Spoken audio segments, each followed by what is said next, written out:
So 5 years ago in December, if you were in Washington, D.C., stopped at a red light behind a metro bus, you might have seen an advertisement that caught your attention.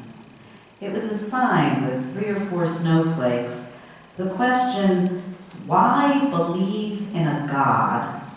And beneath that, the admonition, just be good for goodness sake.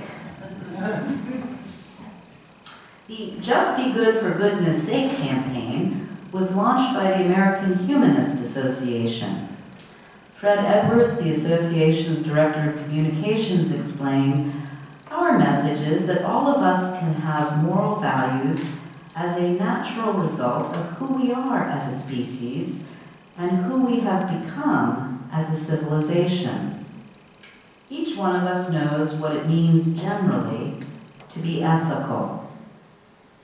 Perhaps, but the response from some members of the community was a counter-advertisement with a close-up of Michelangelo's image of God's finger reaching for atoms, the question, why believe? And the answer, because I created you and I love you for goodness sake, ... God. So I was reminded of these dueling ad campaigns just this week, reading an email chain by TUUC members on the question, does good come from God? And the discussion was based on a YouTube video in which Sam Harris, a neuroscientist and self-identified atheist, and William Lane Craig, research professor of philosophy at Talbot School of Theology in La Miranda, California, and a self-identified evangelical Christian, debated this question. An interesting aspect of the subsequent email discussion was that in addition to TUUC members, someone who attends a Bible-based evangelical church spoke up for scientists who identify as evangelical Christians, scientists whose faith informs and encourages their intention to make the world a better place. But Frans de Waal, a professor of primate behavior at Emory University, reframes the question of the origins of human morality. TUUC member Steve Maslen loaned me de Waal's book, The Bonobo and the Atheist, In Search of Humanism Among the Primates. De Waal suggests De Waal studied bonobos, which along with chimpanzees are the closest relatives to human beings. And his fieldwork has helped me to understand my 1-year-old nephew's recent behavior. It has. When my 1-year-old nephew hears laughter, he now begins a rumbling laugh, which he sustains for as long as possible, even though he does not understand the language which prompted everyone around him to begin laughing in the first place. So why? Why is he doing this? De Waal writes of the mirror of neurons, bodily empathy, and emotional contagion that we share with primates. If we see someone stuck by a needle, the pain center in our brain lights up. If we hear someone laughing, we are soon laughing ourselves, and the pleasure center in our brain lights up. My 1-year-old nephew has already discovered Ubuntu. The only way to be human is for others to reflect our humanity back to us. Oh, and he's discovered that laughter feels good. In his desire to be part of the group, he wants everyone around him to laugh for as long as possible. But what about learning the consequences of doing things that are not funny or fun, that are in fact dangerous? When my 1-year-old nephew reaches for a light socket, and his father says, no, my nephew pauses, looks at his father, and then turns back to the light socket. My nephew further ignores his older brother's no. Yet when his mother says no, my nephew turns away from the light socket and crawls as fast as he can towards her with a smile on his face. My brother wants to know why. De Waal's study of bonobos revealed that females have a higher social status in their society.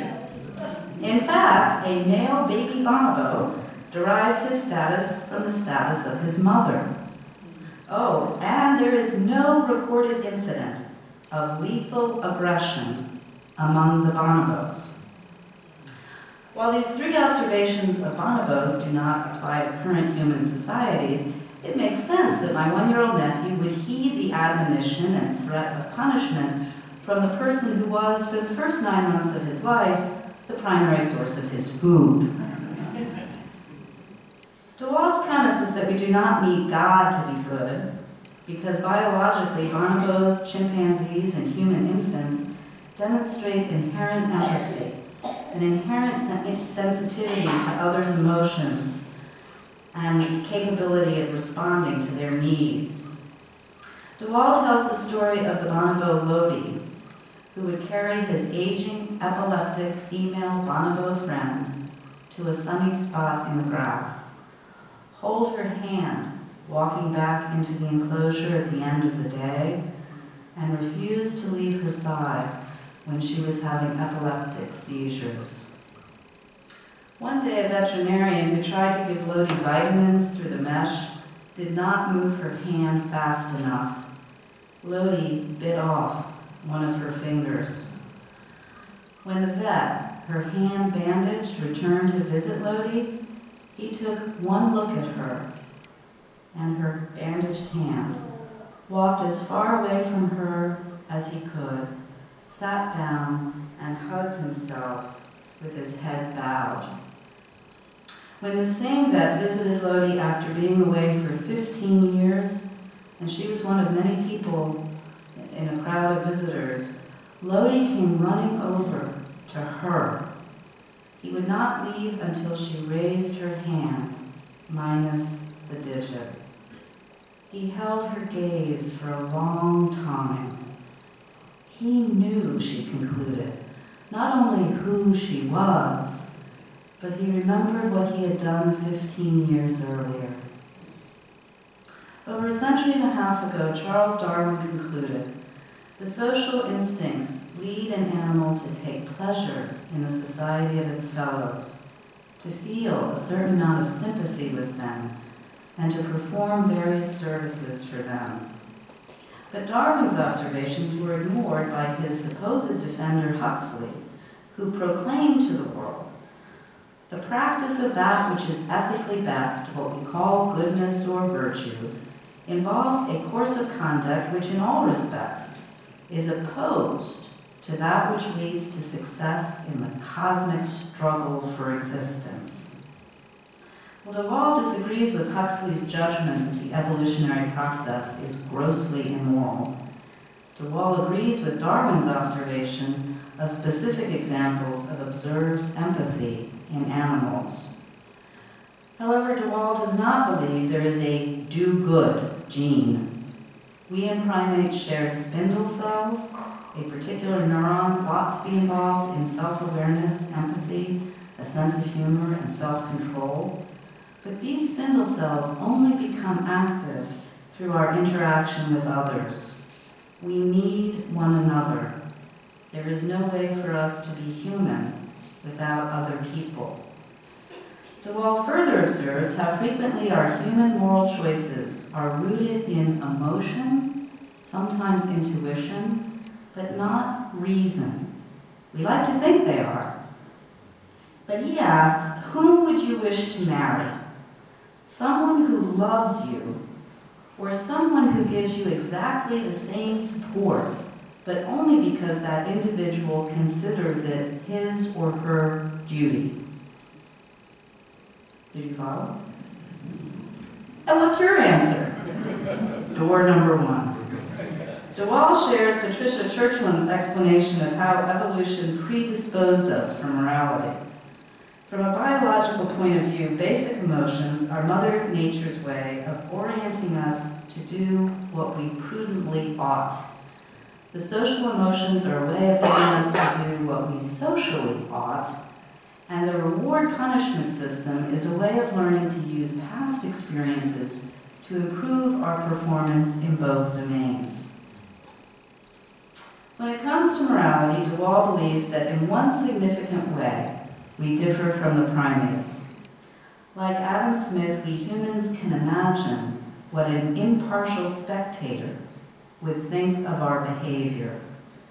We humans form ever-widening networks of concern, from family to friends to neighborhoods, and then beyond traditional borders to encompass strangers and even enemies. In de Waal's words, the moral law arises from ingrained values that have been there since the beginning of time: the desire to belong, to get along, to love and be loved, prompts us to do everything in our power to stay on good terms with those on whom we depend. Well, Tara and Bella had such a friendship. They were unusual friends. They did not, however, intentionally set out to bring more elephants and dogs together as friends. By way of contrast, Kim Stafford writes how not only we haven't all killed each other yet, but a stranger, complete stranger, gave her extra wood from which she fashioned the cradle for her child. Chris Avani's mother taught him, you know, you can steel your heart against any kind of trouble, any kind of horror, but the simple act of kindness from a complete stranger will unstitch you. The Universal Declaration of Human Rights envisions all human beings in such relationships as global citizens. The Universal Declaration of Human Rights was not brought from any particular mountaintop by a religious leader of any specific faith tradition. It grew out of a collection of diverse people with faith in humanity to cooperate in creating a world in which human beings shall enjoy freedom of speech and belief and freedom from fear and want. In order to do this, in an imaginary conversation between a bonobo and an atheist, de Waal reminds us that humanism is non-religious, not anti-religious. There's a big difference. While humanism does not look to a supernatural God for salvation, it also does not reject reverence for life. While humanism rejects creedal certainty, it does not reject the human need for community. Humanism looks to what gives life meaning, including making a positive contribution to the world in whatever ways we can. So in the spirit of humanism, it really does not matter what religious label or labels we individually choose for ourselves. What matters is whether we humans, in the words of John Steinbeck, understand that we are, quote, related to the whole thing, related inextricably to all reality, known and unknowable. Steinbeck continued, this is a simple thing to say, but the profound feeling of it made a Jesus, a St. Augustine, a St. Francis, a Roger Bacon, a Charles Darwin, and an Einstein. Each of them in his own tempo and with his own voice discovered and reaffirmed with astonishment the knowledge that all things are one thing, and that one thing is all things. Plankton, a shimmering phosphorescence on the sea, and the spinning planets, and an expanding universe, all bound together by the elastic string of time. As Unitarian Universalists, regardless of whatever theological labels we choose, may this universal experience of oneness, of interdependence, lead us to choose to do good for goodness sake. In affirmation of this, let us join in singing hymn number 313.